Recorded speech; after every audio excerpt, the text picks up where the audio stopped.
Hello, আসসালামু আলাইকুম। আজকে একটা চিকেন রান্না নিয়ে চলে এসেছি।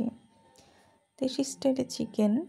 তো এই যে রসুন, আর এদিকে আমার বড়মা মশলাপাতি বাটাবুটি শুরু করে দিয়েছে।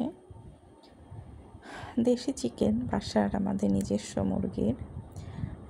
এদিকে আসলে আলাদা করে কিছু অংশ রেখেছি। এবার আসলে মাটির চুলোয় রান্না আসলে অনেক মজার হয়।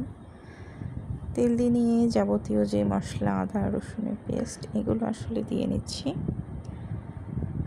বাইরে দেখতেই পাচ্ছেন বৃষ্টির পানি জমে গেছে।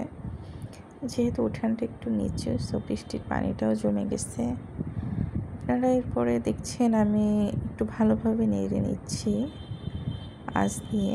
এগুলো একটু কষিয়ে নেব এবং ধীরে ধীরে যে মশলাগুলো আসলে দিতে হয় এগুলো আমরা দিয়ে নেব আস্তে আস্তে। বেশ কিছুটা কষাবো আমরা এবং মশলাগুলো ধীরে ধীরে দিচ্ছি। এটা হলো লঙ্কা গুঁড়া, তারপর দিলাম আরও জিরা আদা গুঁড়ো। হ্যাঁ, সব মশলাগুলো আসলে দেয়া হচ্ছে। এবার গোশগুলো দিয়ে ভালো মতো কষিয়ে,